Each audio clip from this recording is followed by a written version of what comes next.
আজকের গল্প হুড়ুকবাজ সিং। গল্পটি যদি তোমাদের ভালো লাগে তাহলে আমার চ্যানেলটি লাইক, শেয়ার ও সাবস্ক্রাইব করো।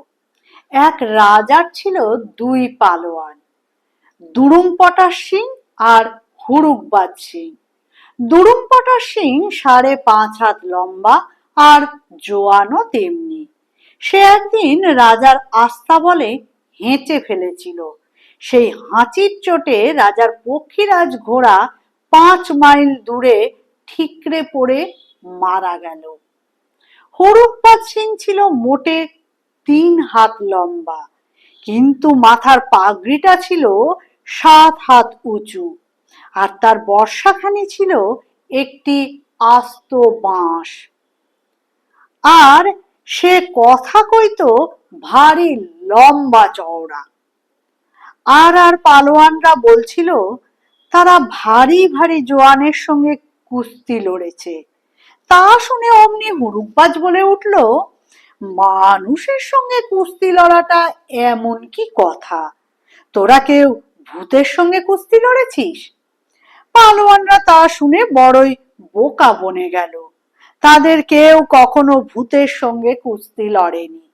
তা শুনে হুড়ুকবাজ বলল, তবে শোন, আগে আমি 6 হাত উঁচু ইয়া বড় জোয়ান ছিলাম। তখন বাঘের ল্যাজ ধরে ঘুরিয়ে আছাড় মেরেছি আর লাথি মেরে হাতি তাড়িয়েছি। পালোয়ানরা কেউ আমার সঙ্গে লড়তে চাইতো না। বাঘ ভাল্লুক আমায় দেখলেই ছুটে পালাতো। আমি দেশে বিদেশে কত জায়গায় ঘুরে বেড়ালাম। যেখানেই যাই সব পালোয়ান পালিয়ে যায়। আমি খালি বলি কার সাথে লড়বো। শেষে বাংলাদেশে একজন বলল, লড়তে চাও? ওই কালী মায়ের মন্দিরে রাত্রে যেও, তাহলে লড়তে পাবে। আমি কি তাতে ডরাই? ঠিক সেই রাত্রেই আমি গিয়ে সেখানে হাজির হলাম। গিয়ে দেখি সেখানে মস্ত এক ভূত বসে আছে। তার বাঁকা বাঁকা পা, বড় বড় কান আর লাল লাল 3.5 চোখ। সেটা আমাকে দেখেই খেঁকিয়ে এলো। আমিও অমনি তাল ঠুকে তার সঙ্গে লড়াই দিলাম। সে লড়াই চললো 17 দিন 17 রাত। তারপর পুতের পুত কেউ কেউ করে ভেগে গেল। কিন্তু বেটা কি ভারী ছিল! তার চাপের চোটে আমি 6 হাত জোয়ান থেকে 3 হাত হয়ে গেলাম। এ কথা শুনে তো পালোয়ানদের ভারী তাক লেগে গেল। তখন তারা হুড়ুক সিংকে বড্ড মানতে লাগলো। এরই মধ্যে হয়েছে কি, পাঠান বাদশার মুলুক থেকে ঝুররল হুল্লোড় খা বলে এক পালোয়ান এসেছে। সে সকালে উঠে 17 সের দই আর 11 সের পেয়ারা দিয়ে জল খায়। সে এসে রাজাকে সেলাম ঠুকে বলল, আপনার পালোয়ানদের সঙ্গে লড়াই করব। রাজার কুস্তিগীরদের সর্দার ছিল দুরুমপটা সিং। লড়াই হলে সেই আগে ঝুররল হুল্লোড়ের সঙ্গে লড়বে। দুরুমপটা সিং কিন্তু খাঁ সাহেবকে দেখেই বিকট মুখ সিটকিয়ে 2 হাত পেটে চেপে ধরে মাটিতে গড়াগড়ি দিতে লাগলো আর বলল, ওফ, আমার বড্ড পেটে ব্যথা করছে। সকাল গেল, দুপুর গেল, বিকেল গেল, তবু দুরুমপটাশের পেটের ব্যথা সারলো না। রাজা বললেন, আমার এবার তো মান যায়, শিগগির আর কাউকে ডাকো। তা শুনে সবাই বলল, মহারাজ, হুড়ুকবাজ সিং আছে, বেজায় জোয়ান, তাকে ডাকুন। অমনি হুড়ুকবাজকে ডেকে পাঠানো হলো। রাজা তাকে বললেন, এই পাঠানের সঙ্গে তোমাকে লড়তে হবে। হুড়ুকবাজ বললে, এ আর এমন বেশি কথা কি, কাল সকালে আমি লড়বো, আজ আমার ব্রত আছে। রাজা বললেন, সেই বেশ, কালকে লড়াই হবে। তারপর রাজার কাছ থেকে ঘরে এসে হুড়ুকবাজ বলল, বাপরে, আর না, এই বেলা পালাই। ও বেটার সঙ্গে লড়তে গেলে আমাকে 2 আঙুলে ধরে তক তক্ষুনি নস্যি করে ফেলবে বলে চুপি চুপি ঘোড়ায় চড়ে কষে চাবুক মেরে চম্পট। সেই ঘোড়া তাকে নিয়ে গিয়ে থামলো এক মন্দিরের সামনে। সেই মন্দিরে বাবা চিলমতর বলে বড় ভারী এক সন্ন্যাসী থাকতেন।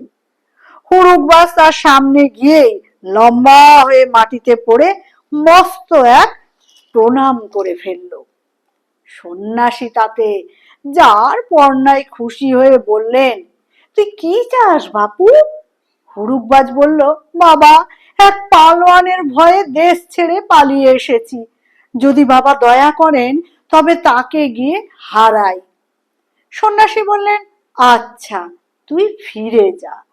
তুই যখন লড়বি আমি নিজে তোর হয়ে পেহলি হাত মারব।